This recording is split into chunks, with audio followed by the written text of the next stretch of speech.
everybody. It's a Wednesday. That means only one thing. It's time now for Supernatural News and Parashare right here on Darkness Radio.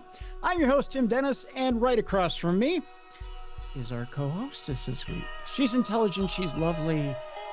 She's got a brain much bigger than any one of us sitting in this room. I mean, I'm the only one sitting in this room. I have some stuffed animals behind me. I mean, I don't think they have brains. I haven't asked them lately. I mean, we talk every once in a while, but it's weird when we do it on camera. I don't want you to see it. By the way, we are on video, in case you haven't checked us out on video lately, darknessradioshow.com. Anyways, I digress. This intro is going way too long. Ladies and gentlemen, here's Jessica Freeberg. Hi, Jess. Hello, that got really weird. It did. It got weird. It got awkward. I haven't done one of those in a long time. So I just figured I'd do it this time. That's all right. I like being smarter than your stuffed animals. Thank you, Tim. Well, I mean, I meant to say you're smarter than I am. I'm not smarter than my stuffed animals is what I was trying to get at. You see the Bigfoot one right there? Yeah, I love him. He's so cute. Yes, isn't he? I got that actually from a little buddy of mine, Esri. So she sent me that. That's my little goddaughter. She sent me that one right there. Yeah, my little Bigfoot one. So yeah, Adorable. yeah, that's the one I talk to the most. I have a Bigfoot behind me too. It's on my piano. Can you see it? Maybe not. Let me see here. Do you?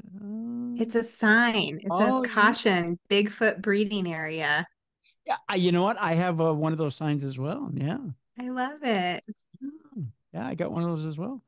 I also have a X-Files sign. By the way, that Bigfoot breeding area sign, I will, by the time people see this, I will have those up on the Darkness Radio Show store. Oh, really? I'll have a few of those for sale. Yeah. So Awesome. if they want to buy some of those, I'll have a few of them for sale. Also, X-Files metal sign. I believe, or I still believe, or whatever it is. The poster that was in Mulder's office. I have a few of those for sale as well on the Darkness Radio Show store site. Those will be up. Metal signs. And there's a cute little Halloween sign that says "In this house we believe in," and it's got little Halloween or horror movie icons, little caricatures. Ooh, Yeah, I want all of those. yeah. So they'll be up on the Darkness Radio Show store site as you listen to this show. So check that out. Big show this week, Jess. Big show this week. Lots of interesting stories.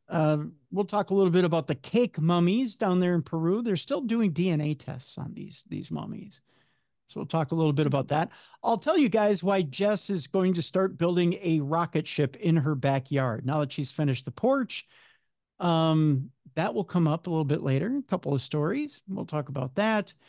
AI is going to have us stupping inanimate objects and paranormal stuff in the future. We'll talk about that in our Nightmare Fuel segment.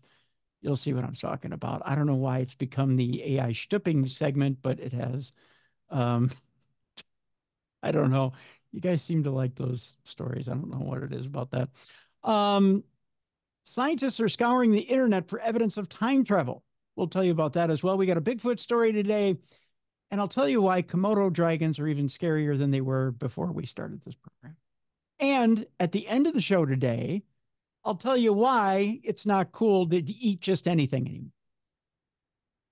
I used to enjoy eating so much, Jess. Yeah. Yeah. And I'll tell you why one extreme eater has ruined it for me now. That's at the end of the program today. They say you are what you eat. One guy's just dead because of it now. Uh-oh. Have you seen some of these extreme eating competitions and extreme eating dares I mean, I've heard of them, but I haven't watched them on purpose. No. Oh gosh, we'll talk about it at the end of the show. My favorite extreme eating contest was on Stand By Me. Remember that scene where they eat the pies and then he Yeah. throws up pie everywhere? Yeah. Yeah. But wasn't there castor oil involved in that? I feel like he put castor oil in people's pies or something. Yeah. Yeah. Yeah. Yeah. Yeah. No, I like that scene. Yeah.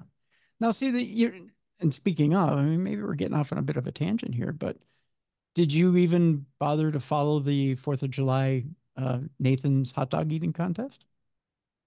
No, I mean, I kind of always watch for who wins it because they talk about it on the news. So, but I didn't watch it. Did you watch it? I followed it on the news this year. I didn't watch it because they banned Joey Chestnut. He was out of the competition because he has a sponsorship from Impossible Hot Dogs. Oh, And because it wasn't a true one, because it was a sponsorship from a competing brand. It wasn't Nathan's, it was Impossible, which is a plant hot dog. right. Nathan said, "You're out." They blackballed him, so he couldn't compete. And the other thing was that, and that was sad in itself, that they wouldn't let him That compete. doesn't really seem fair. No, it's not. It's not. I mean, some of us can't eat very well. Some of us can't digest it very well anymore. It's already Right, getting old. right, right. But the other thing that was disappointing was that I think the other reason they did it too is they knew Chestnut was going to blow up the field. I mean, not like blow it up, but but because you eat 60 some hot dogs, you're going to have a little bit of a flatulence issue. Um, but I think what it was they knew that Chestnut was going to beat in the men's division because they have a women's division now. Yeah. Yeah. And I'm just saying that there's going to be a lot of horny men sitting around watching women eat hot dogs. I'm just saying. I think the woman who won this year ate over 50 hot dogs I don't think it's sexy though, Tim. I mean, they're like dipping them in water and shoving them in their mouth as fast as they can. Maybe I'm wrong. I'm not a guy. with two hands, Jess. I'm just saying with two hands. There's a lot, like I Mm. said, there's a lot of perverted men out there. You get a woman with two hand and a hot dog, and she's swallowing it. There's a lot of lonely men who play a lot of video games in their mother's basements. Oh, Yes, I that have such a simple mind. see, you just got to stretch. You just to stretch. That's all I'm saying. Anywho, but yeah, so I think they blackballed Joey Chestnut because they knew that he's gonna take the field. So, but Mm. so you sit and you watch these people down hot dogs, and it is kind of disgusting. I mean, but after they get to hot dog number 28, you're like, okay, how much longer can you do this, right? I'd get to like five, and I'd be like, okay, we're done. But yeah, some of these people just go and go and go and go, and they're skinny as hell. Yeah, that's a crazy thing. Yeah, you don't get like, Mr. 500 pound, hot dog eater up there or 700 pound hot dog eater up there. You get Mr. 140 pound hot dog eater who, nails 65 of them. Yeah, I always am astounded. I'm like, where are they putting it? And then clearly they don't like train for this, so they're not Oh, like, you like have for a to. marathon. You think they're stretching their stomachs out to eat all those hot dogs? You Wouldn't have you'd have to be heavier then? you have to, Jess. You have you ever seen these guys train? They train. They do They train. train? Yes, you have to train for this. It's Wow. it's a competitive sport. I know it sounds crazy. It's so weird to me. Yeah, you have to train in order to competitive eat. Huh. And that's why a lot of these videos that are online are dangerous of these people that are doing these dares because they're extreme eating, not knowing what it is that these competitive eaters do. They do it year round. And That's crazy to me that they're so tiny then. yeah, and it's an art form.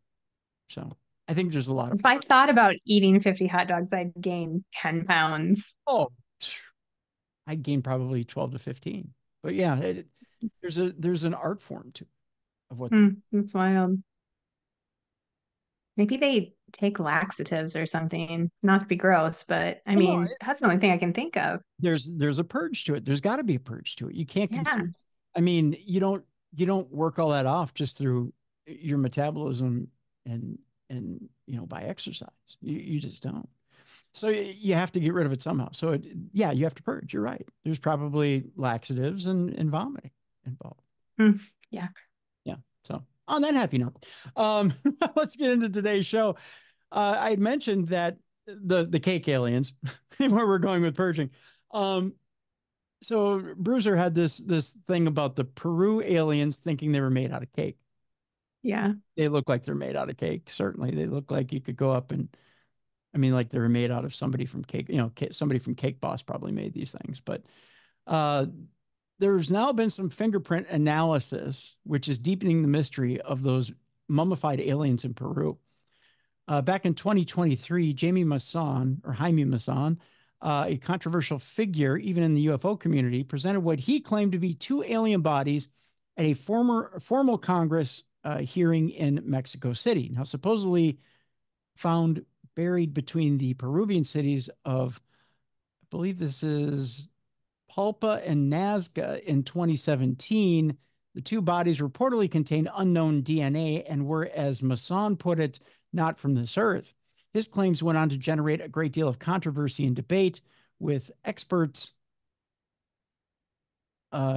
slamming his discovery on the basis that the aliens were thought to be little more than human mummies. Despite this, however, the mystery surrounding Masson's claims uh, has never really gone away. Now, back in April, another alleged alien mummy was presented, and now, according to forensic analysis of the mummy's fingerprints, it seems that there might genuinely be something strange going on. The prints were examined by former Colorado prosecutor and current defense attorney Joshua McDowell, who maintains that they do not match any known human fingerprint pattern, which is interesting. Something different. Yeah, definitely. We did not see any loops or whorls on the prints of the fingers or on the toes, he told Mail Online, with regards to an analysis of a particular specimen known as Maria. I'm a former prosecutor. I'm a criminal defense attorney. I've seen lots of fingerprints, and these were not classic fingerprints. Maria's fingerprints weren't consistent with human prints.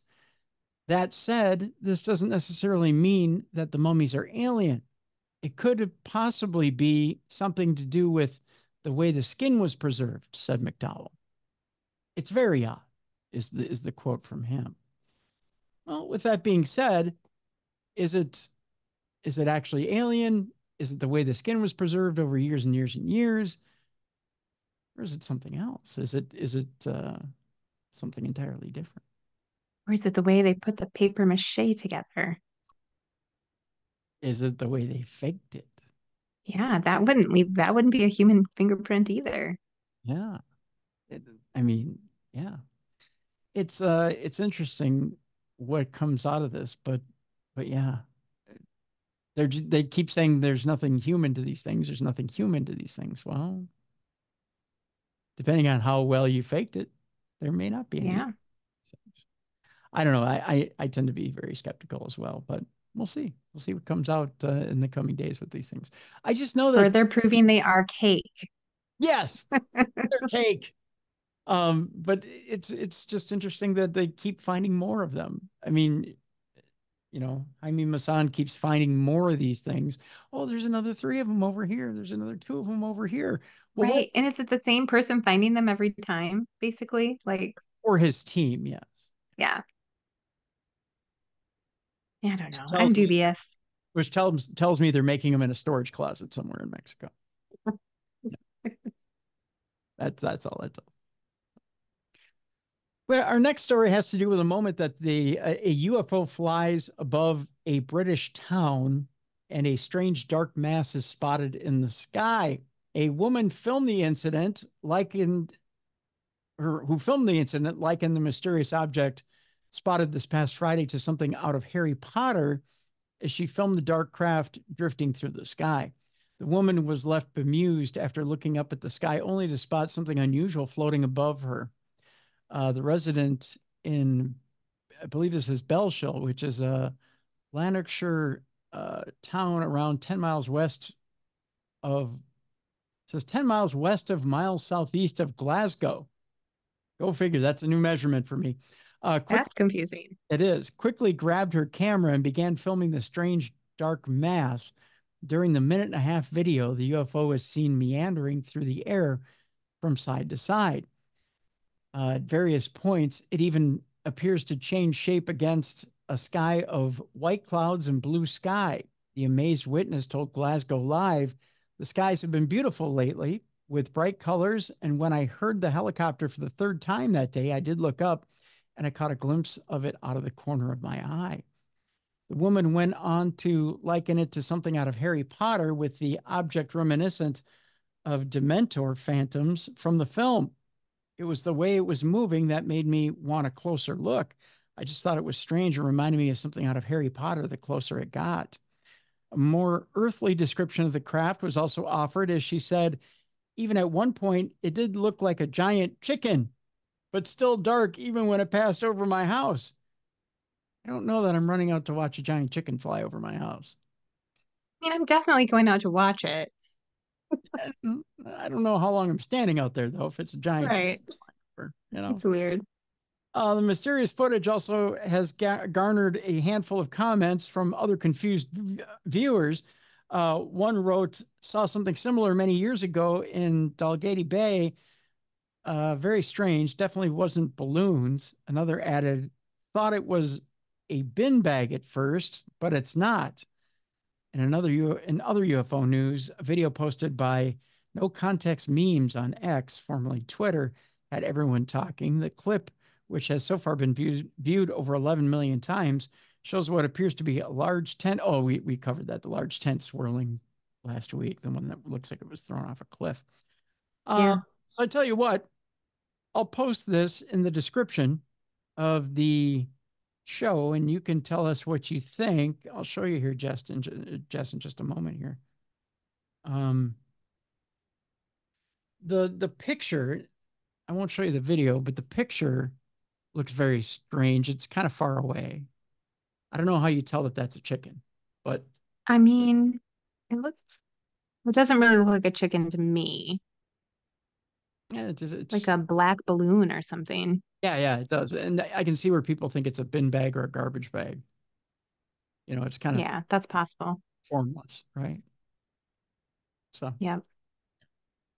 I get that, but I don't know. I think the woman is probably pretty bad at Rorschach tests. If she's like, it's chicken. I'm like, I just came from the farm. We were around chickens. That does not look like a chicken. Right. Yeah. Yeah. I think she probably was just hungry.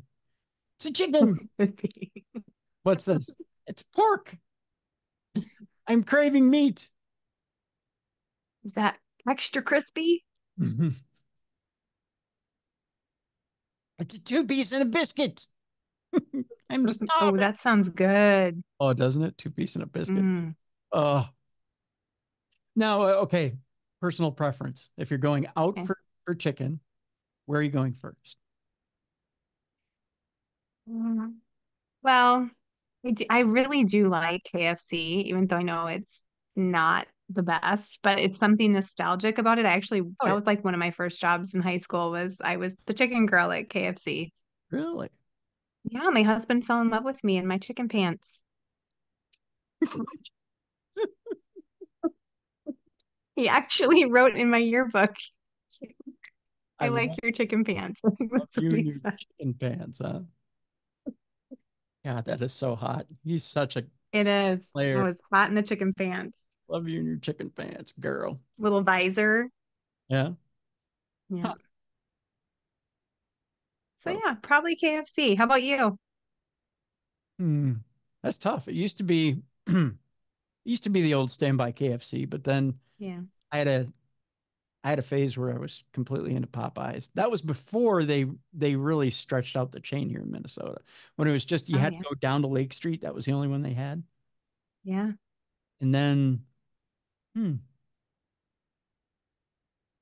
yeah, I don't know, but I would say I'm probably back on KFC. I think KFC is Oh probably yeah.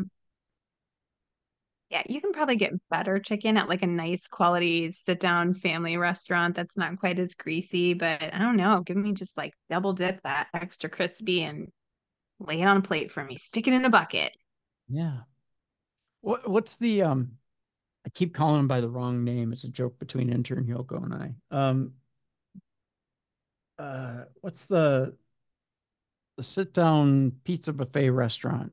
Um, Oh, Pizza Ranch. Pizza Ranch. Yeah, I keep calling Yeah. it Ranch. They have really good. They have they have the really good fried chicken. I know it sounds like a prostitution ring when I call them the Chicken Ranch. Um, that's why I call it the Chicken Ranch. Um, they have really good fried chicken. They do. Yeah, their food is good. We were just talking about that the other day because we don't go there very often, but that's such a like my small town that I grew up in, like everyone around, like all the small towns, they have Pizza Yes. Ranch. Like that's the one restaurant you're guaranteed to find. Yep. So another thing I grew up eating. Yeah. It's if you're in a small town, it's that or it's Cracker Barrel. Yeah. And one of those two. Yeah. Yeah. That's yeah. But yeah. So if it's not KFC or Popeyes, it's the Chicken Ranch. That's it. Can't I can't bring myself to call it Pizza Ranch. I got to call it Chicken Ranch. The chicken is better than the pizza. That's right. That's right. It is, isn't it? It is. Yeah, the chicken's better than pizza. Yeah. Okay. Back to the news. I'm sorry. I got on a tangent again about food. Look at me. Oh, speaking of food. Okay, no, I'm not off the tangent yet. I got to mention, I said it online. I mentioned it on social media. I was over at Jelly Bean and Julia on Friday. Oh my God. Jess, let me tell you. Oh yeah. This smoked prime rib I had at Jelly Bean and Julia. I got to take a couple of minutes. I got to rant about it. I got to rant, rave, and oh my goodness. Okay, so Corey gets a hold of me on Messenger, and he's like, "Buddy, you got to come over to J&J tonight." He's like, "I'm trying." You remember the restaurant Tequila Berries Hmm. that was up in the Coon Rapids area? So now Jelly Bean and Julia moved from Anoka to Coon Rapids, Minnesota. Okay. Okay. And I think he pretty much wanted to, he said, he's had prime rib at a couple of different things. And prime rib is kind of like a Minnesota, for those of you who don't know, kind of a Minnesota staple on Friday nights. So you go out, you go get a big steak, big hunk of meat, whatever, in the Twin Cities area on a Friday night, right? A big steak. So, so the deal is, um, he wanted to replicate the tequila berries all you can eat. It's not an all you can eat deal, but he wanted to replicate the prime rib experience. So tequila berries back in the day when we were young had a all you could eat prime rib special. So it was all you could eat prime rib baked potato, and they made a tequila berries salad that was to die for. It had kind of a That sounds sweeter good. dressing. Oh, so good. So Corey said, I'm going to go one higher. I'm going to smoke the prime rib. And he was going to offer it. I'm trying to remember. He's going to do it every Friday now, smoked prime rib. It is so good. Oh, Jess, it is so good. And it's cooked perfectly. Um, I think it's like 14 ounce, 16 ounce, or 14 ounce, 20 ounce. I'm trying to remember what the two cuts are. Um, and then he does what's called a Boston baked potato. And I hadn't heard of it until that night, but it's baked and then deep fried, Ooh, right? that sounds delicious. You cut into it and it falls apart. It's Mm. done perfectly. And I mean, it's not dry at all. Some baked potatoes can be a little dry. Perfect amount of moisture. It's just perfect. Mm. Perfect. Sounds so good. I'm drooling. I'm Yeah. so And then craving it. you can get it loaded. You can get butter and sour cream. You can get it however you want, this Boston baked potato. And then they do a version instead of the salad, instead of the tequila berry salad. Most Minnesota people will know what I mean when I say tequila berry salad. They do a tequila berries coleslaw because you're at a barbecue joint. Yeah. So, and you want something with a little bit of crunch. So he does a tequila berries coleslaw, and it comes in this giant bowl. So it's like a family style bowl, so you can pass it. So Oh, that's awesome. yeah. So and then you get this garlic Texas toast, which is it's amazing. So, and the great thing about Jelly Bean and Julia is that the the ingredients are all natural and it's all locally sourced. Oh, I So love it. so even like the Boston baked potato, it isn't deep fried in harmful oils or grapeseed oils or anything like that. It's it's deep fried in like brisket tallow and avocado oil, which you may go, in what? but it tastes amazing. It is just, Oh oh, yeah. Bringing the flavor of the brisket into the actual oil that you're yeah, frying it in. yeah. Yeah, So that's brilliant. I'm telling you, it just in the breads that they use are again locally sourced. They come from a local bakery, and they're an organic bread. He uses an organic sourdough for the Texas toast, which is amazing. Um, it's just some really good stuff. It's really, really good. And you don't come out of it like some barbecue places. You come out and you might get the BGs or the bubble guts, or you might get Yeah. you might have that kind of overly, stuffed feeling, or you're uncomfortable. You don't feel that way after you've been at Jelly Bean and Julia's because of that good food, right? Yeah. So it's Man, I'm telling you, it was such a good meal. It's probably, and again, I've had a lot of good meals at Jelly Bean and Julia's. This was probably ranked number one or number two. This was such a great meal.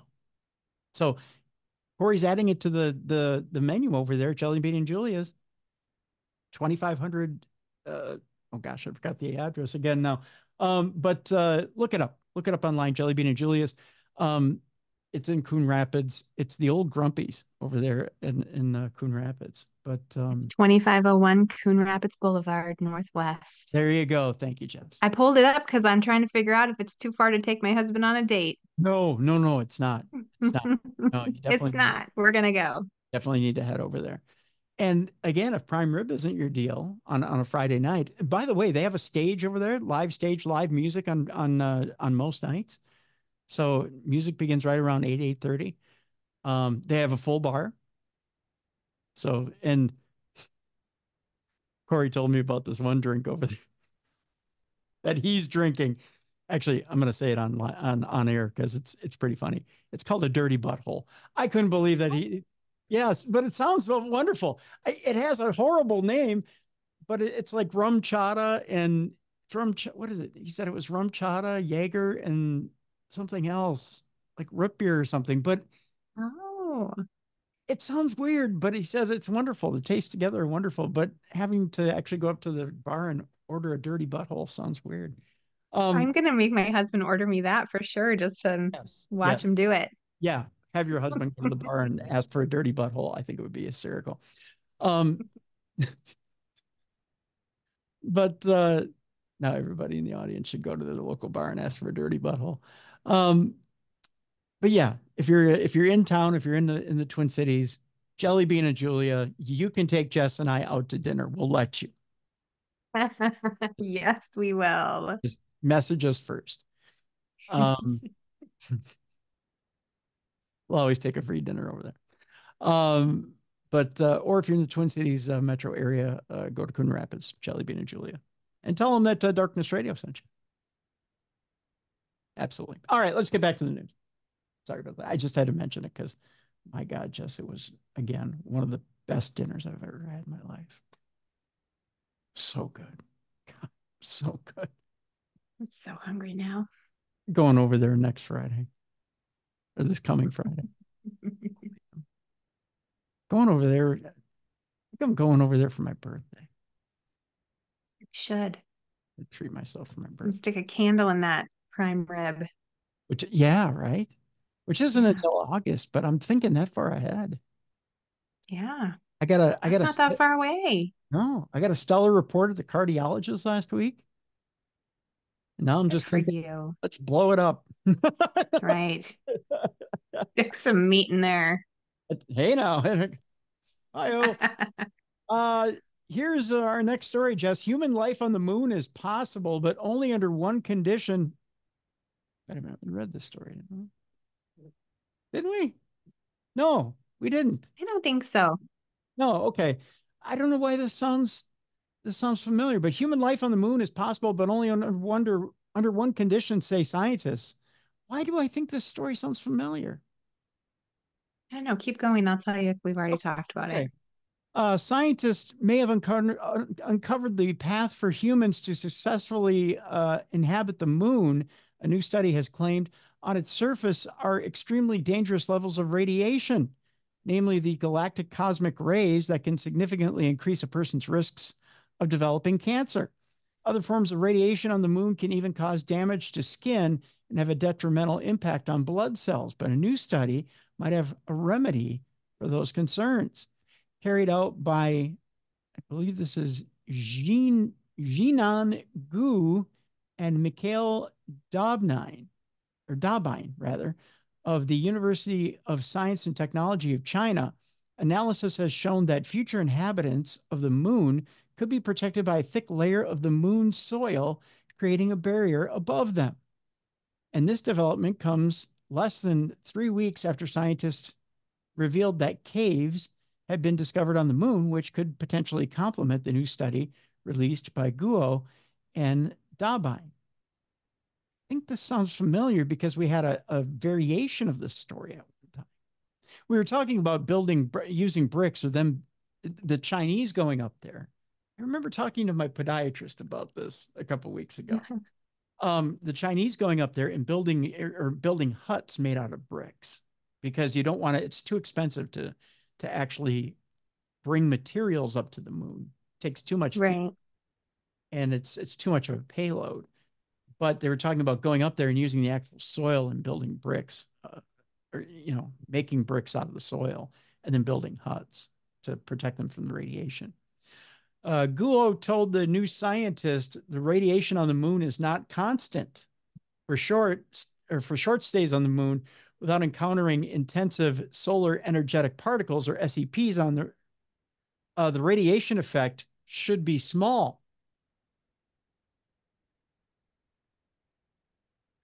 But she claims that in the event of a solar storm, the consequences could be catastrophic to humans. She said there was such a big SEP event that happened in September that it could have caused possible death to astronauts on the moon if they had been there unprotected.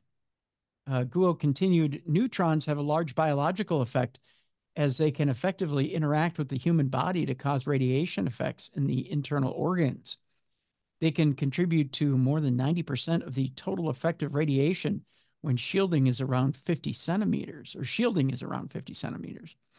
The study showed that a 3-meter gap a 3-meter gap below the moon's surface could protect human life for 20 years without suffering from the dangers of radiation on the moon's surface. So it's an interesting study, but again, you're kind of literally playing with fire. I mean, you're in that situation where if you're on the moon's surface, you're taking a huge chance with radiation and hoping upon all hopes that you're not bombarded with it. You're not frying yourself to death. Yeah, it doesn't sound like a great idea. I mean, we're not at that point yet, a point of desperation where you're saying, well, we got to get off the planet. We got to find something else. But I hope we never get to that point. I feel like we should fix the planet we're on before we go destroy another one. right. Well, but I guess the argument is, how many years away are we from that? It seems like we have a couple of different agendas here, and that there's one agenda within our governments that are saying, well, we got to kind of hurry this thing along, and we don't know why. They're desperately searching for these other planets, and they haven't said as to why. Yeah, that's kind of scary right there. It's very telling. It is very telling. I think I might have found, Jess, the planet for you. Okay.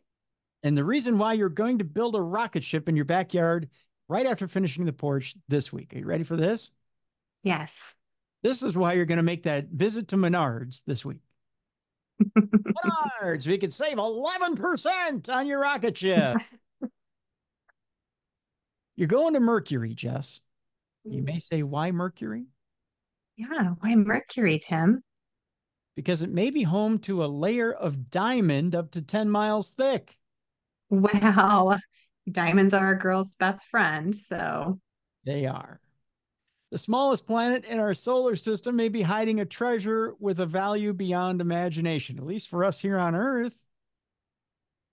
So I think first one up there gets to claim it. It's kind of the Mally Fox vision of I get a piece of the moon. If you get a Yeah.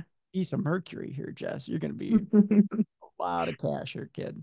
I'll take Mercury. She can have the moon. I'll take Mercury. There you go. You can have Uranus. I already have it. It's attached. It's going anywhere. I'm just saying. Is it dirty?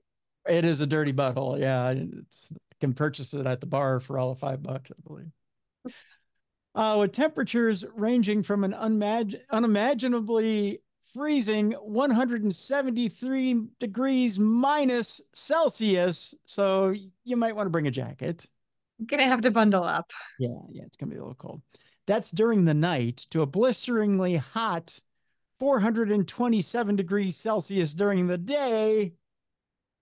Wow. Bring your bikini. Uh, across I think the your bikini is gonna melt off of you. It's gonna burst into flames. that's across its equatorial regions. Mercury, which completes one orbit of the sun every 87.97 days. So a year is only 87 days long on Mercury. It goes kind of quick. Wow. I might get old fast. Yeah, but is certainly not a place you would think to look for evidence of alien life. Now, hidden beneath the planet's surface, however, may lie a different kind of treasure. In a recent study, scientists from China and Belgium used NASA's Messenger spacecraft to investigate Mercury's interior, determined that the planet might be home to a layer of solid diamond up to 10 miles thick. There are two possible processes that could explain how such a feature might have formed. First is the crystallization of the magma ocean, but this process likely contributed to forming only a thin, very thin diamond layer at the core or mantle interface, said researcher Oliver Namer. He told that to space.com. Secondly, and most importantly, the crystallization of the metal core of Mercury. Now, there's a lot of metal fans out there going, dude, excellent metal core. No, that's not what we're talking about. We're actually talking about the metal core. You got to take a breath in between those. Of course, Mercury is not the only planet that might harbor large quantities of buried diamond. The Earth itself is thought to be home to over a quadrillion tons of it deep down beneath the surface. There's still hope, Jess. I've just got to start digging. That's right. Although don't dig all the way to China because you're going to miss If that's what it takes. Yep. Actually accessing those buried riches, however, remains for the most part, at least, impossible, is what they're saying in this article, to get to all those diamonds. But that's for a pessimist to say. An optimist would say, just watch me. Anything's possible, Tim. That's right. You just got to have a big enough shovel. Just you can do it yourself.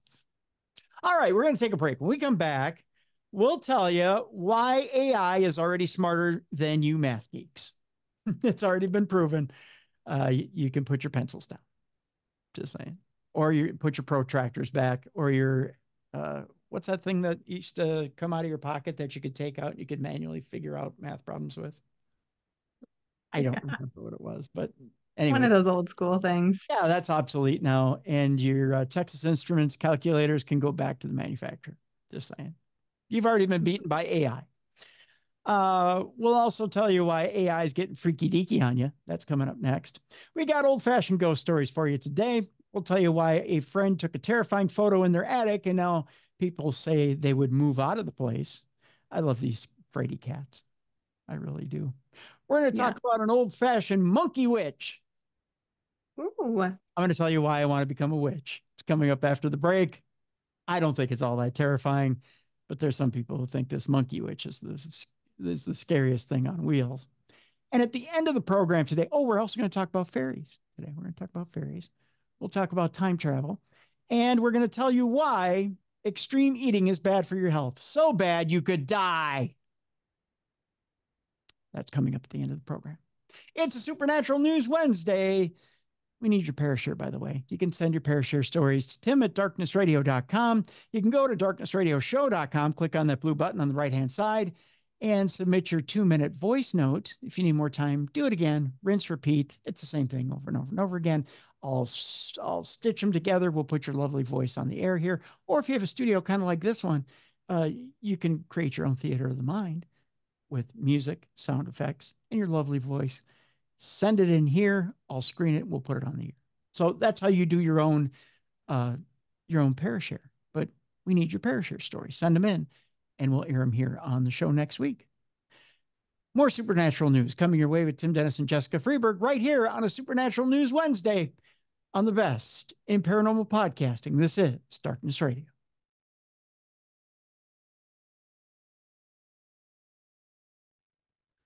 Welcome back to the best in paranormal podcasting. This is Darkness Radio. I'm your host, Tim Dennis. Right over there is Jessica Freeberg.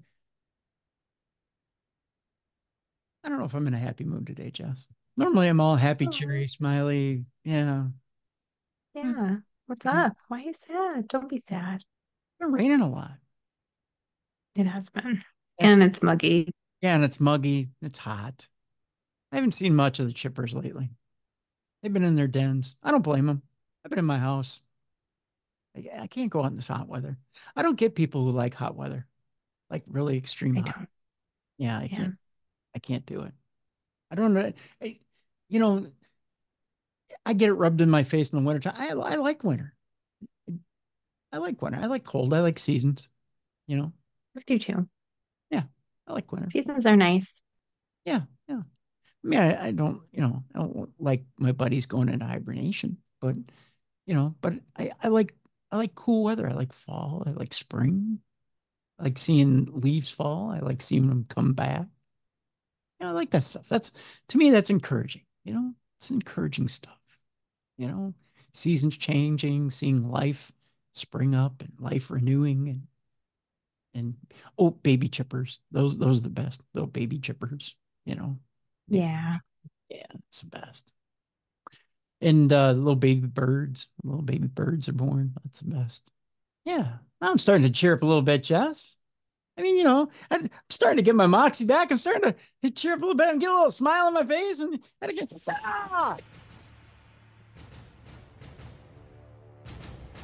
They can't let me have one, Jess. Nope. Nope. I don't know what it is.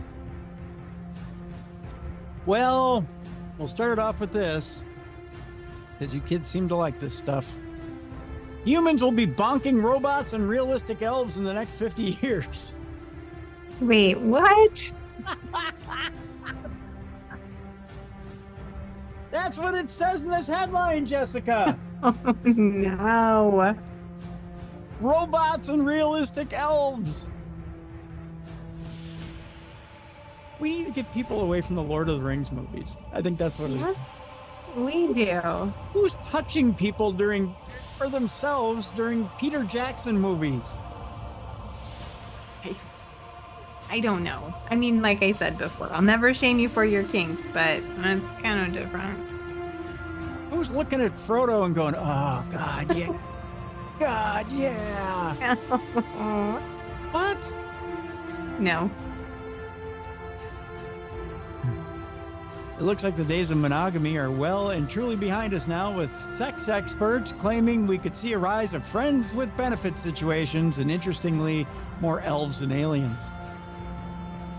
I worry about this country. I am so afraid for us. I really am worried.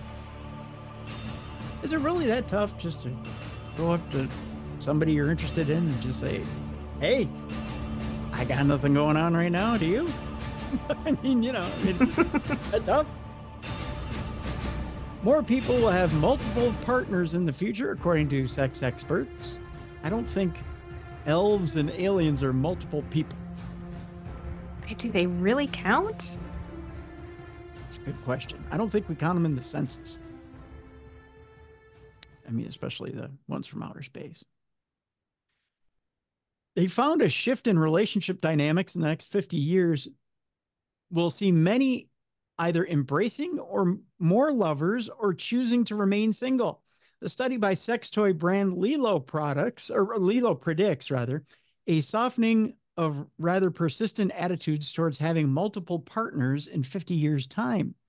For those outside of a relationship, we might see more of a decoupling between sex and commitment, it said. Sex is good for us. And the more we come to understand that, the more friends with benefits might be a much more normal arrangement. Well, you might be saying, Tim, what's this got to do with aliens and elves? I'm getting there. I really am. We'll have more partners, but not when we used to. Let me read that again. We'll have Okay. more partners, but not when we used to. Teenagers might be abstaining, but we'll be more promiscuous in our 30s and beyond. So when we know how to use it. I see what I did there. We'll more likely we're we're more likely to have more partners later in life as we grow more in confidence in personal development. Robots will also play a bigger role in our sex lives as people turn to virtual avatars and artificial intelligence to get their kicks. Again, I don't get it. I'm sorry. Here's the other part, Jess. Realistic elves and aliens will replace firemen and nurses, the study said. I can't hear you right now. Don't even understand. I don't either. As the technology evolves and becomes more accessible, it seems inevitable that more people will have sexual experiences with robots. I never once looked at R2D2 and said, I want to slip it in that little light hole. I know, right? In 50 years, there will be a lot more robots around and they will have a lot of personality. I'm glad people are falling in love with their personality, albeit one that is programmed into them. We will interact with them frequently, whether they are working alongside us, delivering our parcels, or helping to look after us as we age. That is so creepy. The chances are we will treat a lot of these robots as if they are alive. And we might consider ourselves in a relationship with some of them, even if it is not sexual. You might have a platonic crush on your robot. Yikes. Possible? Posty. On your robot Posty. Jess, can you see yourself maybe in the future being taken care of by a robot and thinking, he's kind of hot? No, Tim, I can't. I mean, I definitely can see where you can get like emotionally connected to something like, I mean, like when I use Chat GPT, I will say thank you. Mhm. Like I'll type thank you to it. Mhm. So there is like this level of thinking it's almost human, even though I know it's not. But I don't think I could fall in love with a robot. I don't think so. How about you? No. No. By the way, do you find this attractive at all? Not even a little bit. Oh my gosh, that's a creepy looking alien with a It, giant head. it is, yeah, isn't it? Yeah, I don't know. Yeah, No. look at that hot, bony body with the bulbous head. Hey, that's no way to talk about me. No. But no, I don't uh no. I and to think that I don't know, I don't even get like right now they're doing like the Miss AI beauty contests and stuff. I don't even get into that. Yeah, no, it's too weird. I don't like it. Yeah. Yeah. Have you done any of the AI filters on yourself or anything like that? Have you I mean, the furthest I've gone is like the Snapchat filters that you send to your kids, when it looks like there's spiders coming out of your head or, something fun like that. yeah. But I don't really like the ones that make you look like a different person. They're just weird to me. I mean, I'll send them funny ones to my kids. My son actually has my like profile picture on his phone is one where I'm bald from Mhm. a Snapchat filter, but Yeah. you won't find me on TikTok filtering myself heavily to look No. like I have big lips and long eyelashes. I have that photo of not a view of myself. I'm just saying. Yeah. Well, Jess, meanwhile, you math geeks can all retire now. You've been outdone. DeepMind has hit a milestone in solving math's problems. and AI's next grand challenge, AlphaProof showed its prowess on questions from this year's Mathematical Olympiad, a step in the race to create substantial proofs with artificial intelligence. In other words, it's smarter than you. You could just go back to being a geek. After beating humans at everything from the game of Go to strategy board games, Google DeepMind now says it's on the verge of besting the world's top students at solving mathematics problems. Like they needed any more of a downer in their confidence. Let me take the one thing you got going for you and take it away. I am the best at math. No, this AI is. Well, fuck you. Right? Sorry, kid. Here's the wedgie. Yeah. I'll just put my own head in the toilet. The London-based machine learning company announced on the 25th of July that its artificial intelligence systems has solved 4 of the 6 problems that were given to school students at the 2024 International Mathematical Olympiad. The only thing they had left for them. Poor kids. In Bath, UK this month. The AI produced rigorous step-by-step proofs that were marked by 2 top mathematicians and earned a score of 28 out of 42, just 1 point shy of the gold medal range. So AI almost got a gold medal in this deal. Not bad. I don't think they should be eligible for medal. Well, where do you hang the medal? I mean, yeah. Where do you put that silver medal? It's not like it's got a neck, right? It's not real. It's clearly a very substantial advance, said Joseph Myers, a mathematician based in Cambridge, UK, who, together with Fields Medal winner Tim Gowers, vetted the solutions and who had helped select the original problems for this year's IMO. DeepMind and other companies are in a race to eventually have machines give proofs that would solve substantial research questions in maths. Problems set at the IMO, the world's premier competition for young mathematicians, have become a benchmark for progress towards that goal and have come to be seen as a grand challenge for machine learning. This is the first time any AI system has been able to achieve medal-level performance, said Pushmeet Kohli, who is vice president of AI for science at DeepMind. This is a key milestone in the journey of building advanced theorem provers, said Kohli. Well, good on you. That's all I got to say. So there you go. I'm just saying there's going to be somewhere, there's going to be a geek that's going to, some math geek somewhere is building a nuclear powered device to take out AI right now. All because there was some girl that was really sweet on his math ability who got beat out at the Math Olympics. Yeah, she doesn't need him anymore. She has AI. That's right. She's getting herself off to AI right now. And see how I tie the stories together? It all comes together. Full circle. That's right. All because she thinks AI is the hottest thing she's ever seen because it scored higher in the Math Olympics. And now she's disguised it as an alien. She dressed it up as one of her favorite Star Trek characters. So weird. Yeah. Well, that's what we've become. That's what we've become. Yeah. Cheers. Let's move on to our next story. The headline on this one is my friend took this terrifying photo in their attic and people say they'd move out. You ever seen a photo so terrifying you'd move out, Jess? No, if it was really terrifying, I think I'd want to move in. Yeah, right? You could solve the mystery. Yes. People are convinced that an eerie image of a messy attic shows a ghost peering around the doorway, with some suggesting that they'd be forced to move home if they captured the picture. And then as I go down to read the picture, Jess, this is what I see. Boo! Bra. Big bra. Yeah. Oh, yeah, that'll make me go home. Not really.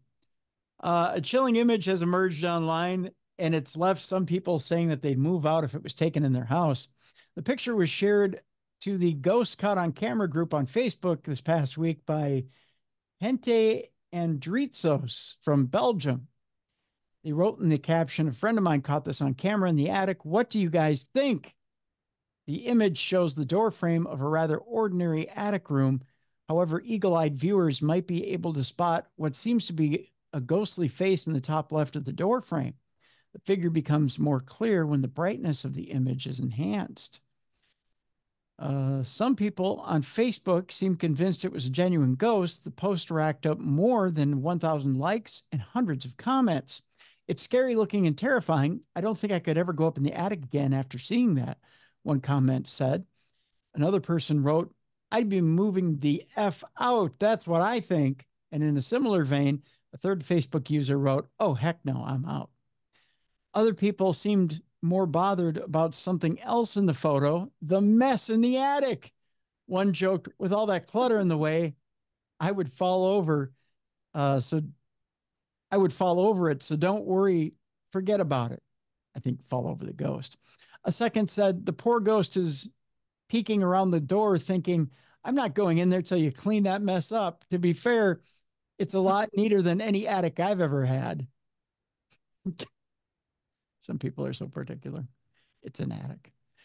In sharing their own creepy encounter, a final commenter said, I had a similar occurrence earlier nights ago when I returned home after training.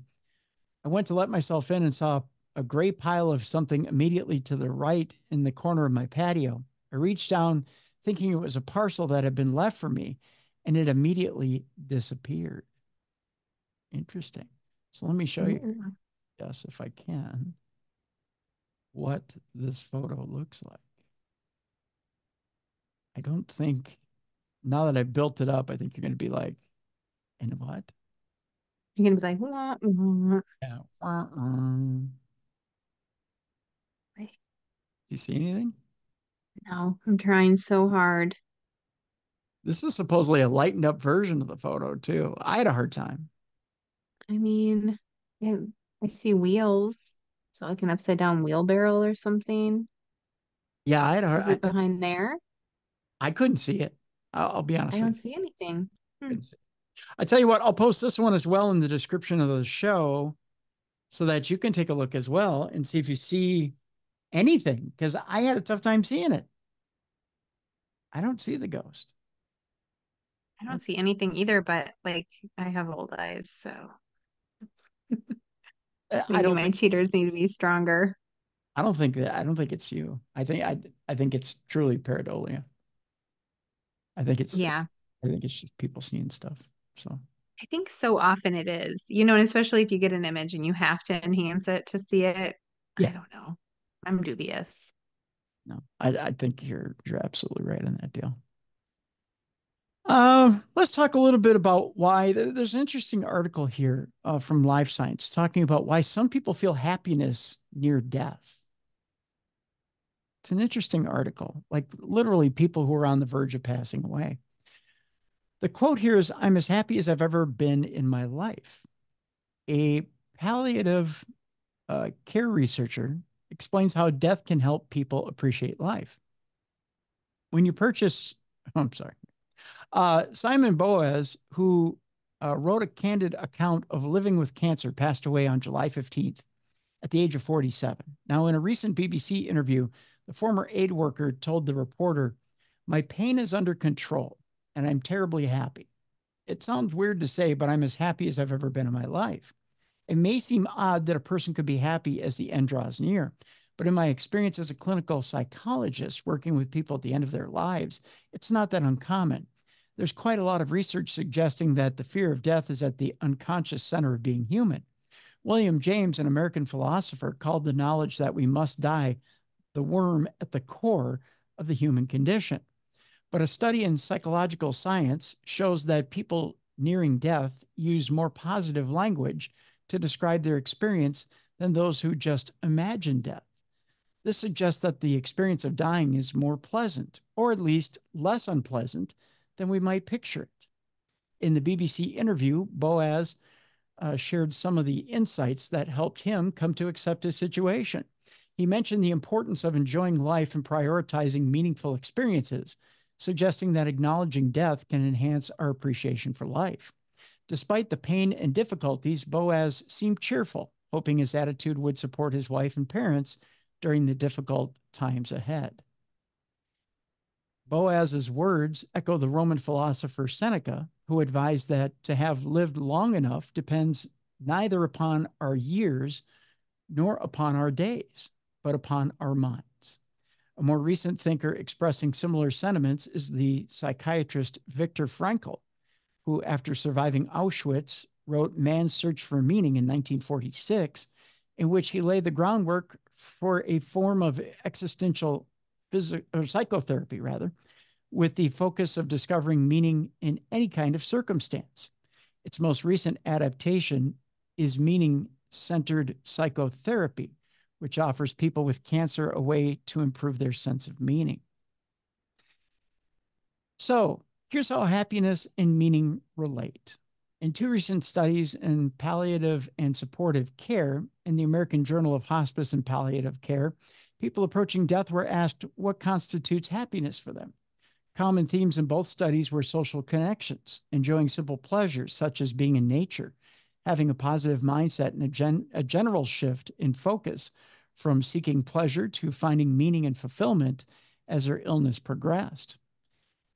The writer of the article says, in my work as a clinical psychologist, I sometimes meet people who have or eventually arrive at a similar outlook on life as Boaz.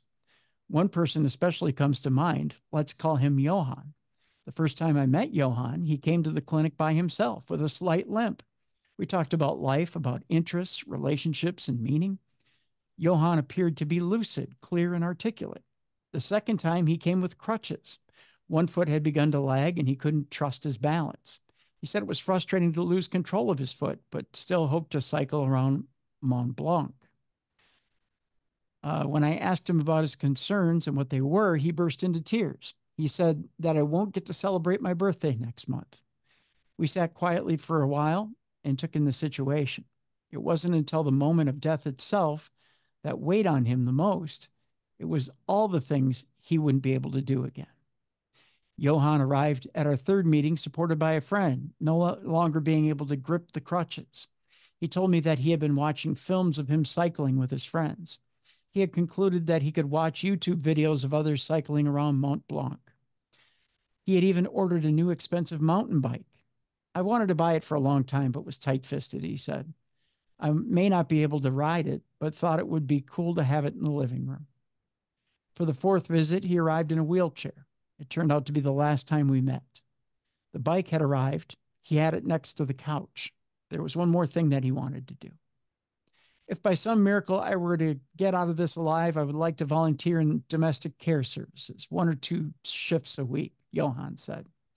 They work hard and it gets crazy sometimes, but they make such an incredible contribution. I wouldn't have to be able to get out of the apartment without them. My experience of patients with life-threatening disease is that it's impossible to feel happiness alongside sadness and other seemingly conflicting emotions. Over a day, patients can feel gratitude, remorse, longing, anger, guilt, and relief, sometimes all at once. Facing the limits of existence can add perspective and help a person appreciate life more than ever. The reason I bring up this article is kind of interesting. So I've been at weird places in my life. I've had sepsis. I've stared down the barrel of death. And I've had different instances where chronic illness has had me about as down as you could be. And I relate to the article where you're truly laying there saying, you know, if I get one more shot, give me one more shot at this, where I can get on my feet and I can get going again. And I promise I'll make the best of it. Right. And there's something to be said about happiness and simplicity. And when you get more chance, right? And it's important to remember simpler things and what happiness truly is. Because I think we overcomplicate what happiness should be. You know, you tell yourself, well, if I had $100,000 in the bank, I'd be happy. Or if I had $10,000 in the bank, I'd be happy. And then you happen to get $10,000 in the bank and you go, well, you know, if I had $100,000, I'd be happy. Right. And you set the bar higher and higher. Or if I had this car, I'd be happy. Well, you happen to get that car. Well, you know, if I had a better car, I'd be happy. And you keep setting the bar higher and higher. You know, if I could only get my kids to this point, I'd be happy. Well, they get there. And if I could only get them here, then I'd be happy. And you move the bar because you think, well, if I could just achieve more and more. But that's the nature of humans. The nature of humans is to want to keep rising above the station at which you're at. Right. You know, you want to keep achieving. You want to be better and better. Otherwise, what's the point of life? Right? And we're naturally competitive with each other, not just ourselves, but each other.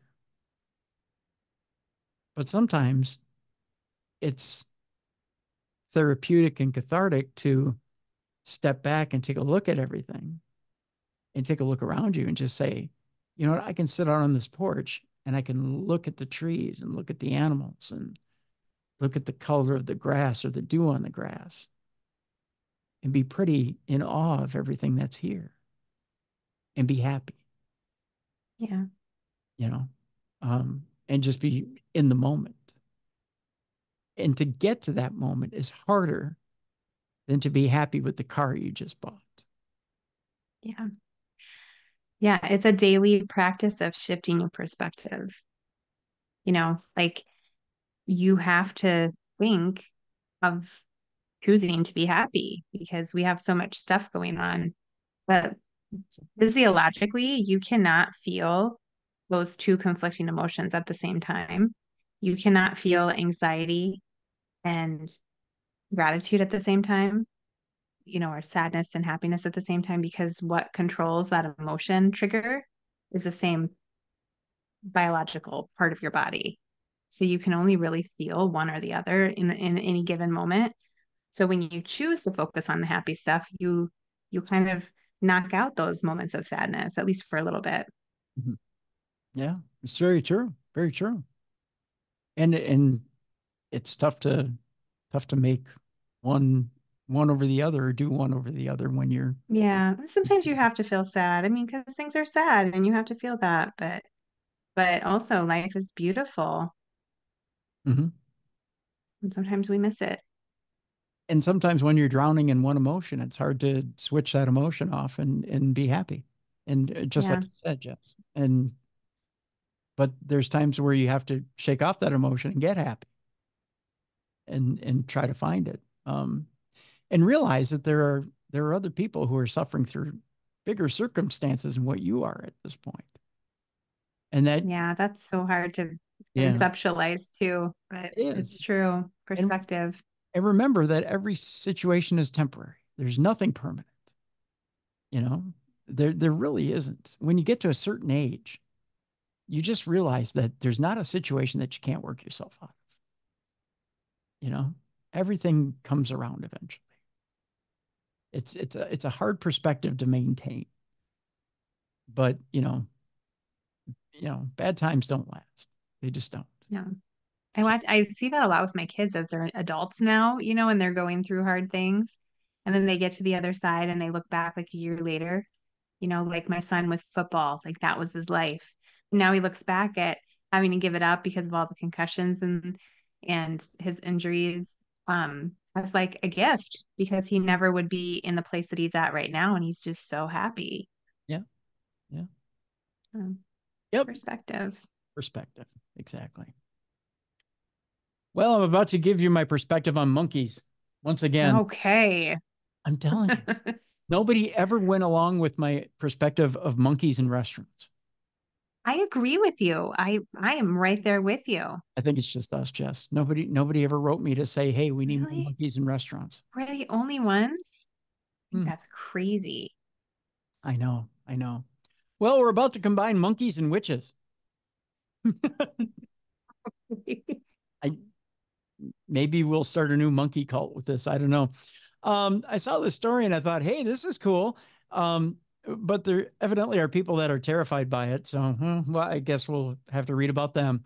There's a supernatural monkey witch that is running wild as terrified locals are cowering in their homes. Me, I might invite her over for dinner because I got 1,000 questions. Yes. Yeah, like why pick the monkey? I mean, and what is it about the monkey that you decided to, dedicate your life to. I mean, I get it, but you don't like put them in a pot and stir them up, do you?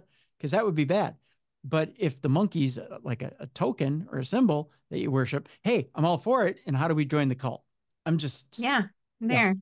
Yeah, I'm there. I'm right there with your sister, right? Oh, the Sisterhood of the Monkey sounds like a great movie. Oh, yeah. Bruce Willis movie, right?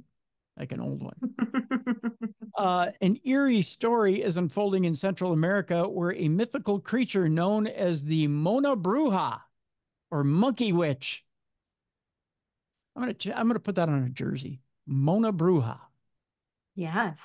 It just comes It's your out. band name.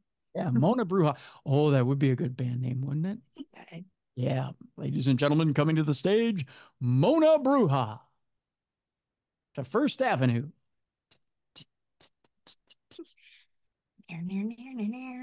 Right? That's my guitar. Yeah. This one's called Monkey Love by Mona Bruja. Okay, so Monkey Witch is reportedly wreaking havoc. Well, that's what monkeys do. They wreak havoc. The residents of a neighborhood in, I believe this is Diriamba, Nicaragua. Why did I say that like an announcer? You totally did. Diriamba, Nicaragua. Are living in fear, believing that they're being haunted by this classic Latin American folklore. According to Coast to Coast, the Mona Bruja is known for her ability to turn into a red-eyed monkey with a deafening shriek. I want to keep her. Can I keep her? Can I have her at the house? You're gonna have to fight me for her. I want her. Seriously? Can we timeshare? Or maybe. I mean, kind of like a divorced couple, we could have parenting time. Yeah, yeah. So it's Okay. like I don't know, like 1 week I get Monday, Wednesday, Friday, and then you get Tuesday, Thursday, and a weekend. And then Yeah, I think that, and then we can alternate so we can have Yeah. her on the weekends, yeah. different week. Okay, that's fair. Visitation schedule. I like it. So the Mona Bruja is known for her ability to turn into a red-eyed monkey with a deafening shriek, usually spotted scrambling along rooftops. We're gonna have to go in on leashes. It's the only way we're gonna keep her at home. Yeah.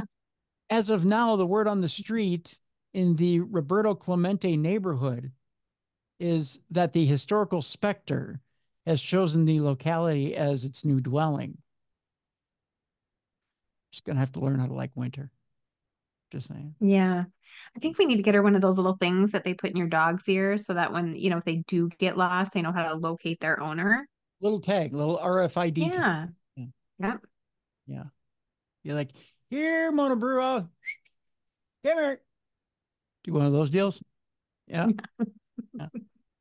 A local who wanted to remain unnamed recounted his unsettling encounter with the Mona Bruja. He heard an odd thumping noise against the wall of his house. Probably trying to get the fleas off, right? Yeah. Followed by the sound of something quickly darting across the room. He bravely declared, "That's paranormal." It's probably not. Just saying. Adding to the chills, he mentioned that the neighborhood had tried to snare the supposed witch, but she was too clever, according to the Daily Star. He claimed that she won't show herself when one is waiting for her. An incident involving a similar monkey witch caused a stir in Nicaragua last year when the residents of Grenada found large stones raining down on the rooftops. People claimed to have come face to face with the Mona Bruja, which led to mass hysteria. In response, the scared residents formed a hunting party, desperate to track down the suspected apparition. However, when the so-called witch was finally cornered, it appeared to be nothing more than a youngster causing trouble. Oh, so the posse went after a child. Yes, they did. Yeah. Wasn't a Mona Bruja at all. It was just a little brat. So there you go. Our next story, Jess, we go from a monkey witch to a Cottingley fairy. Scientists are analyzing cameras that were used to capture the fairies back in 1917. Two young girls claim to have photographed real-life fairies in a small village in England. Elsie Wright and Frances Griffiths. Two young cousins who would often play next to a stream at the bottom of their garden repeatedly claimed that they had seen fairies there. To prove it, Elsie borrowed her father's camera, and the girls set about capturing some photographs. To everyone's surprise, the pair had managed to produce a set of very convincing, at least for the time, images showing what appeared to be actual fairies, often with one of the girls sitting beside them. The images were so convincing, in fact, that they quickly went public and became headline news. Many believed the fairies to be real, including author and spiritualist Sir Arthur Conan Doyle, who included the photos in a magazine article that he had written. The mystery of the Cottingley fairies would go on to endure for over 60 years until finally, in 1983, the two cousins admitted that the photographs had been faked using cutout illustrations from a book. Both, however, remained adamant that they had genuinely seen fairies at the bottom of the garden. Now, more than 100 years after the photographs were taken, scientists have conducted a new analysis of the cameras that the girls had used to take them. The research involved using brand new state-of-the-art CT scanners capable of imaging detail down to just 7 microns, the equivalent of the width of a strand of spider silk. Boy, that's a detailed camera. Yeah, that's high quality. That's not a cell phone camera. No, not at all. No, not at all. Although it would have been fun if they would have had cell phone cameras back in 1970. Despite the high level of detail, however, nothing unusual can be found. Of course, we didn't find any fairies, but I think we did find a little bit of magic in that the scanners show how we can now look inside objects without disturbing them and see a level of detail that is unsurpassed, said Professor Andrew Wilson of the University of Bradford. Through scanning these objects, we can show the inner workings of how analog photography works and the materials which go into making a camera. It's really exciting to be able to see new details inside our objects using the cutting edge facilities next door to us at the University of Bradford. So there you go. Making fairies with a camera. That's all I got as far as fairies go. I've never seen a real fairy. I don't know. Have you? I haven't seen a real fairy. I can't say that I do not believe in them, though. I know of people that have witnessed things that they think are fairies. So I would say it's possible. I mean, the pictures that the girls took are obviously real. They're cute. Yeah, yeah. I know. I've said this before on the show, and I said this when Rosemary Ellen Guiley passed, that Ro and I had talked for hours about fairies. I once told her, "Don't believe in them to save my life. Don't Yeah. trust them as far as I can throw them." And then she sat and talked to me for 2 hours about why I should believe in them. And did you believe? It didn't change my mind completely, but it changed my thought processes. Yeah. I don't know. I guess I figure anything that we believe in strongly, individually and collectively as a society, has the potential to become real, even if it's not real, Oh, sure. if that makes sense, right? Yeah. Like a topa. Yeah, Yeah. platform. Sure. Yeah. She put it to me. She said, "I'll put out one statement and then I'll go from there." And the one statement is, more of the civilized world believes in fairies and don't. And then I'll build my case from there. And I thought, well, okay, that's interesting. And then she goes, and now I'll build upon it. And I thought, okay, yeah. So I thought, okay. And she goes, when you consider that whole civilizations build roads around fairies and fairy villages. Yeah, it's true. Yeah. And I really think that like a lot of the things that we encounter in the paranormal are, I tend to think kind of interdimensional, right? So it seems silly to me to think that there would only be one type of thing in that dimension. Whereas like in our dimension, we have all kinds of things. So why wouldn't there be things that are like fairies or trolls or, all these other little things that are just different and unique? We have us, we have humans, we have chipmunks, we have bunnies, we have all these different things. So I guess to me, it makes sense that there's a multitude of different types of energies that live within that other realm and sometimes peek their heads out and say hi. Yeah. Yeah, exactly. exactly. I have a Bigfoot story for you, Jess. Awesome. A weird old nature document clip showing an alleged Bigfoot resurfaces online. So it's something we can all go out and watch. A short clip from a nature documentary shows what appears to be a humanoid figure moving near to a herd of caribou. The footage, which has been doing the rounds for some years now, gained renewed attention recently when it was picked up by a number of news sites and spread around on social media. It's a clip from an old documentary entitled The Great North, which was shot by a Japanese film crew. The crew has been situated on one side of the river in a remote part of Quebec, Canada, while capturing footage of a herd of caribou wading through the water and then running off toward the hills. They had always remained adamant that nobody else was present on the other side of the river. Despite this, a strange figure can be seen briefly standing up, running toward the right, then crouching back down behind a grassy rise that blocks him from view. The identity of the mysterious figure has generated some heated debate over the years, with some suggesting that the clip is evidence of a Bigfoot roaming the Canadian wilderness, and others maintaining that it is simply a person with a backpack, despite the crew not seeing anyone.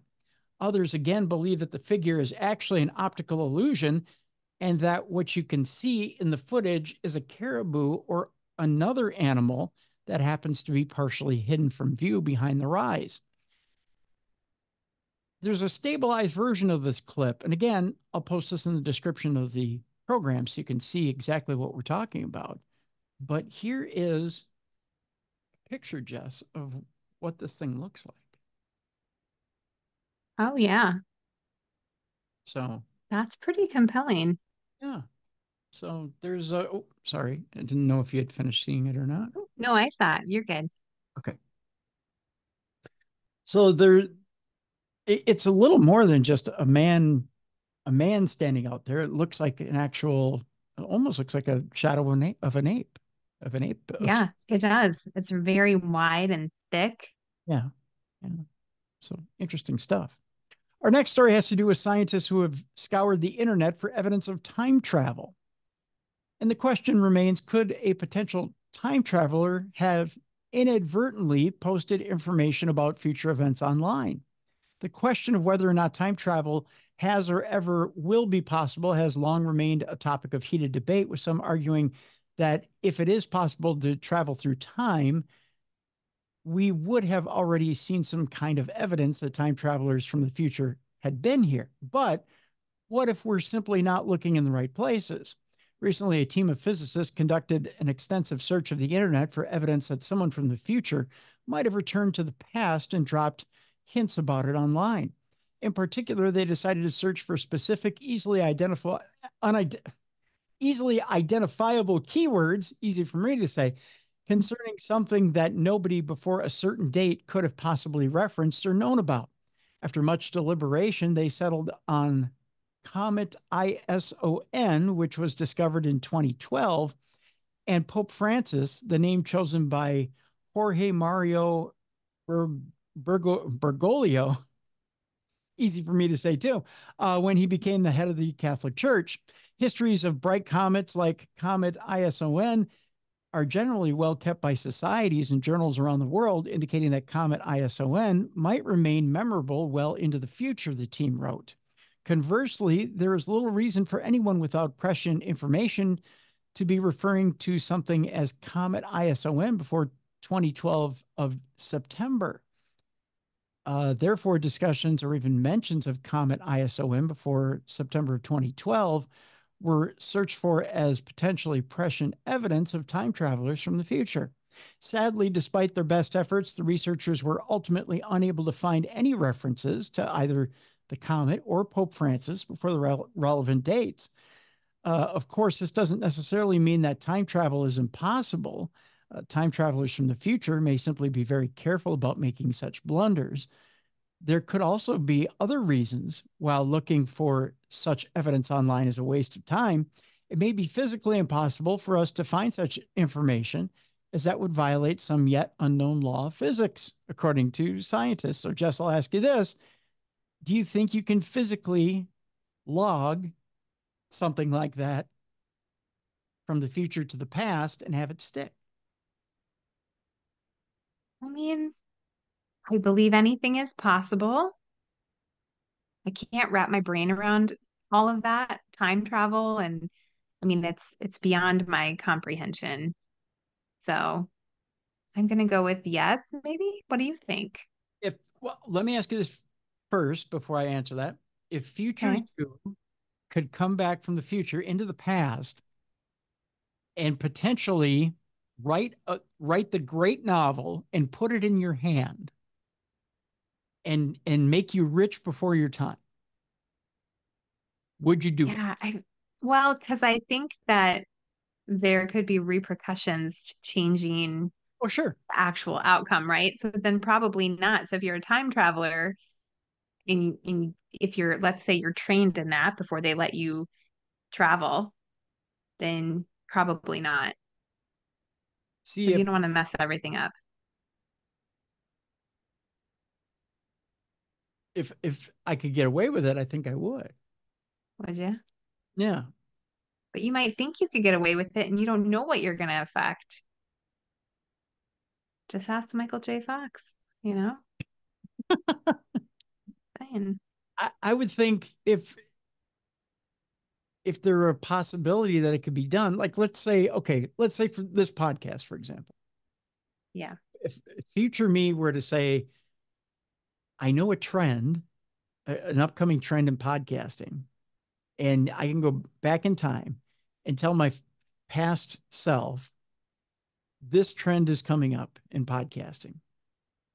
Catch the wave, do it 6 months before, a year before, Yeah. and get on board before it even becomes hot so that you're at the forefront, make a ton of money off of it, and get the show exposed to everybody in the world, become a household name. What's the harm? Hard to say. Are you negatively impacting the journey that present you is supposed to have? Like maybe something terrible could happen if you become super wealthy. Maybe you'd invite the wrong type of person into your life who would want to be your friend because now you're this millionaire and you marry this beautiful woman. Well, intern Yoko won't allow that, but I'm just saying, what if your whole future changes, and it seems like it's for the best, but really it's for the worst. And now she's trying to poison you with fentanyl and have people run you over with cars. Making reference to yesterday. Um, yeah, well, but I see where you're good.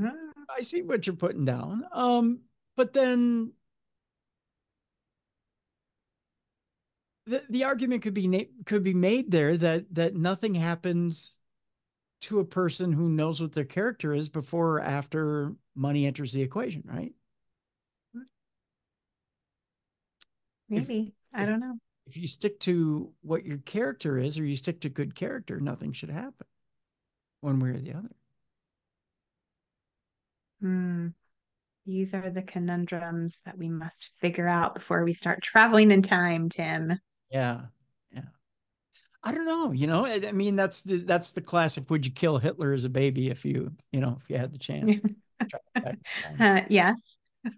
you, you automatically know the answer to that one. Yeah, we could save all those innocent people from being murdered. Yes, I would.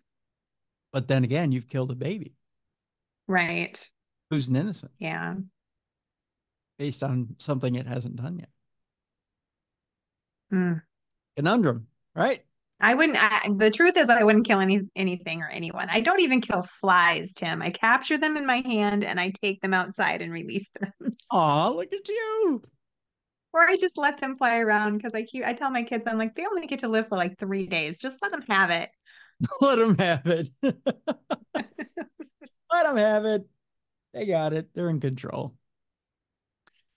Well, speaking of things that I don't know, I think Komodo dragons probably live a little bit more than 3 days.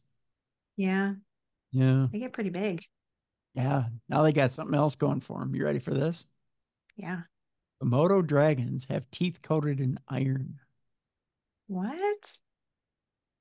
That's according to a new Wow. study. Yeah. As if they weren't scary enough, in a world first, a species of animal has been found to have teeth coated in iron to help keep them sharp. Measuring up to 3 meters long and weighing up to 160 kilograms, the Komodo dragon, which is native to several islands in Indonesia, is the world's largest living lizard species. Although they typically don't attack humans, these powerful reptiles have been attributed to several fatalities, no doubt thanks to their extremely sharp teeth and powerful jaws. But there's one aspect of these teeth that makes the Komodo dragon particularly notable. It turns out that they are actually coated in iron to keep them sharp, something never seen before in any animal. So they got grills. That is wild. Isn't that something? The discovery was made when researchers noted that their teeth were covered in an orange pigment, which upon closer inspection was found to be enamel containing concentrated iron. That is bizarre. This would certainly explain why Komodo dragons can inflict so much damage on their prey. Researchers now suspect that other reptile species may possess a similar coating, although it is not currently possible to determine if extinct species like the dinosaurs might also have had it. Using advanced chemical and structural imaging, we revealed that, I believe this is V. komodoensis or komodensis, either one, teeth possess a unique adaptation for maintaining their cutting edges, orange iron-enriched coatings on their tooth serrations and tips, they wrote. Comparisons with other extant varanids, and I believe that is crocodilians, revealed that iron sequestration is probably widespread in reptile enamels, but it is most striking in Komodo dragons and closely related zyphodont species. I'm learning new words here, suggesting a crucial role in supporting serrated teeth. So there you go. I've never been a Komodo dragon dentist, and I don't want to be after this. No, thank you. But that is interesting. Yeah. It's too bad it's not diamonds they're coated in. You brought it around. I see what you did there. But maybe they'd have a diamond encrusted grill. If you, yeah. See, they already got the metal in there. You just need to get them little diamond implants in there. You get them a little something that says, like Krusty the Komodo dragon, like Krusty. Yeah, there you go. All right, our last story of the day here today, Jess, has to do with extreme eating. And I know we're getting up on dinner time here as we're talking. So I'm going to leave you with this on today's show. Extreme eating is to die for, much like last week, Nebraska football was to die for. Yeah. An extreme eater is dead and did so during a live stream. Oh, no. That's right. They died during a live stream. And this is actually the trend right now, is to do this extreme eating while doing a live stream. What? Yeah. Remember we were talking competitive eating at the beginning of the program? Yeah.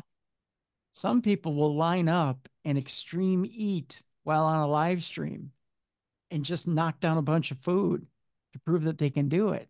This isn't professional eating. This is just people claiming that they can do this, and then they do it without proper training. That's why I was saying these professional eaters actually train. Yeah. Yeah. Like a marathonist. Right, right. So this extreme eater died during a live stream while eating 10 kilograms of food. Imagine that.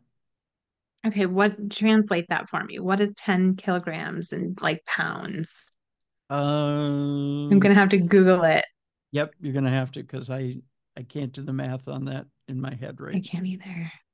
I'm getting it. Okay. To pounds. I'll read the story while you 22 pounds of food. Oh no, see, no. Your stomach's not meant to hold that much. Uh-uh. If you eat 2 pounds of food, that's a lot. Like a quarter pounder is a lot. Like, when you go to McDonald's. You're not supposed to eat anything bigger than your fist. Did you know Yeah, that? because that's how big your stomach is, right? Right. You're not supposed to eat Yeah. anything bigger than your fist. 22 pounds. Yeah.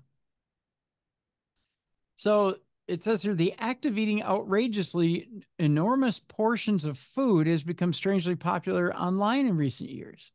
The phenomenon, which originated in South Korea and is known as mukbang, I love the name, typically involves an individual eating a large amount of food while live streaming the whole thing to their fans over the internet.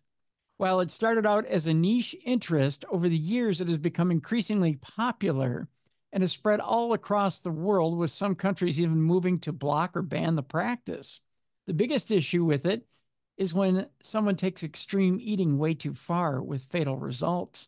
Most recently, 24-year-old Pang Xiaoting from China literally died during a live stream in which she had attempted to consume over 10 kilograms of food, including cake, chicken, and seafood. Why did she do that? Because she wanted likes. She wanted followers. This is so sick. Yeah, likes and followers. That's exactly what it was. According to reports, she had actually ended up in the hospital the day before due to gastrointestinal bleeding caused by overeating. But incredibly, this hadn't stopped her from continuing to binge the following day. 10 Mm. kilograms. That's 11 pounds, by the way. I learned that from doing some subtraction from when you said. When she collapsed on stream, viewers attempted to send help out to her, but it was too late. She died after her stomach literally tore open due to the extreme amount of food she had eaten. Can you imagine how painful that death was? No, that poor girl. The mukbang phenomenon continues to prove divisive and is in fact outlawed in her native China. It's against the law to mukbang. Mm. Any other kind of banging you want to do, by gosh, it's up to you, but no mukbang. No mukbang. No mukbang. Mukbang bad for you. Even so, many people continue to do it, attracting large audiences on social media. Suffice to say, this is one online trend that you definitely don't want to try at home. No, that's just ridiculous. And that is how we end Supernatural for another week. What a way to end it, Tim. Sorry. I mean, it was either that or it was either the mukbang or banging AI. I mean,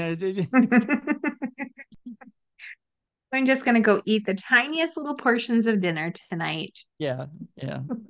Think about that poor girl who tried to down 22 pounds of food. Oh, so sad. Isn't that something? That is, ugh, ugh.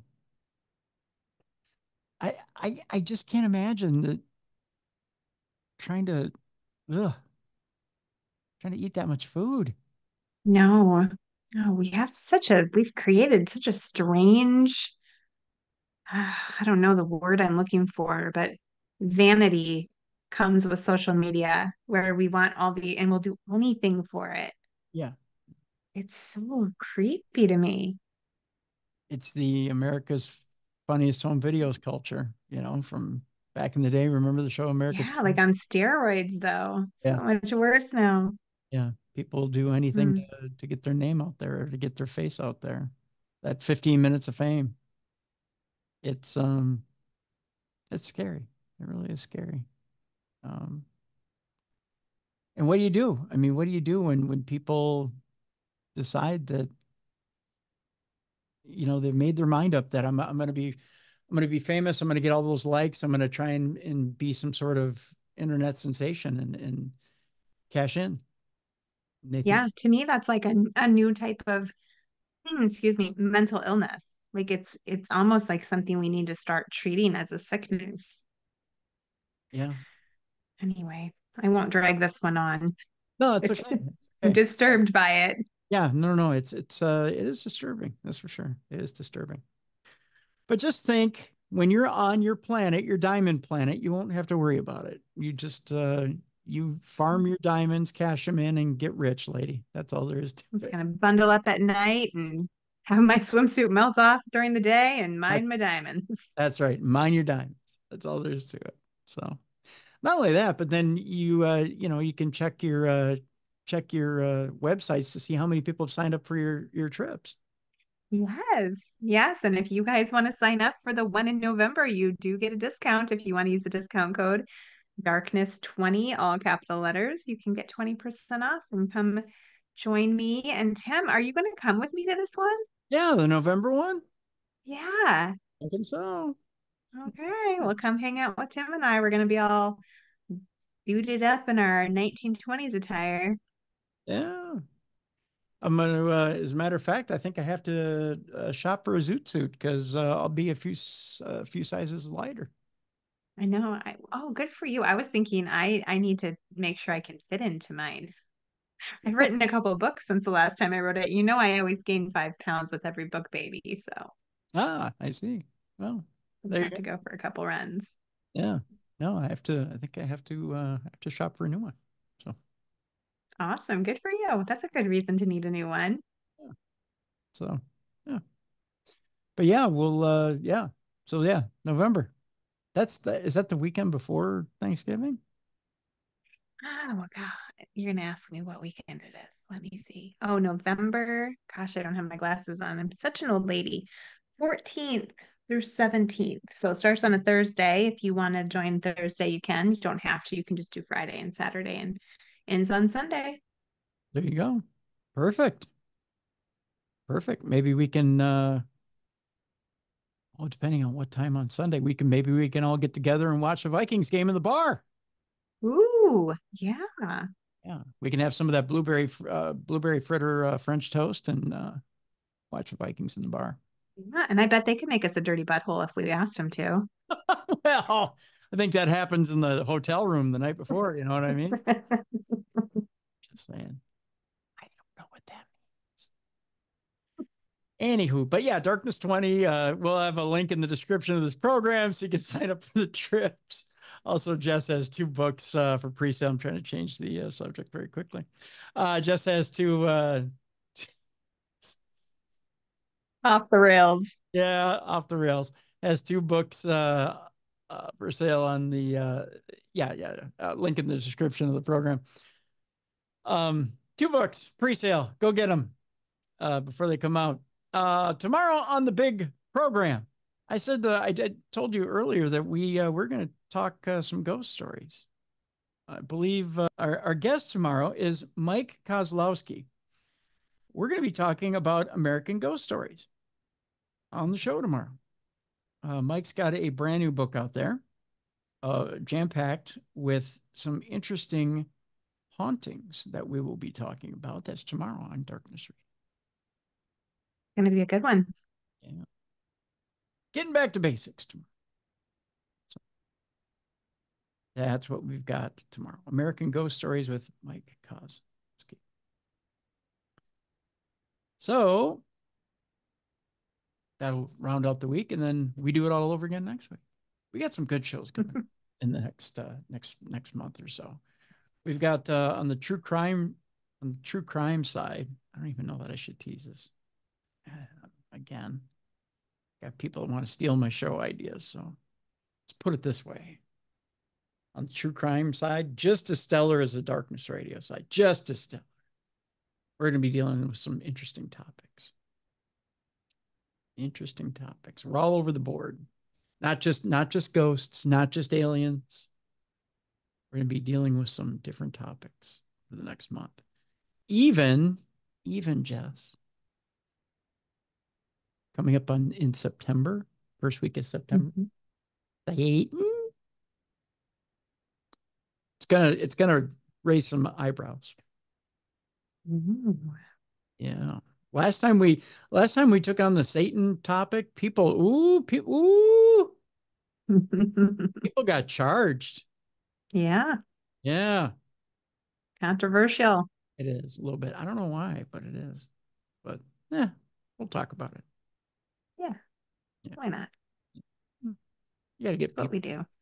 Got to get people's panties in a wad every once in a while. So, a couple of reminders before we leave you.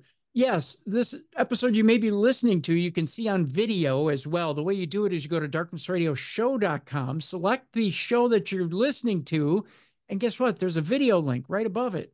There's a YouTube video link right above it. You can also subscribe. The original Darkness Radio is on YouTube. Go find it. You can see a lot of videos there as well. The other thing, check out darknessradioshow.com, the store that's there. Please support the store that's there. Let's see, what else? I think that's about it.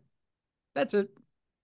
We'll see you tomorrow for Mike Kozlowski, American Ghost Stories, right here on The Big Show. For Jessica Freeberg, I'm Tim Dennis. Thank you so much for listening to the best in paranormal podcasting. This is Darkness Radio.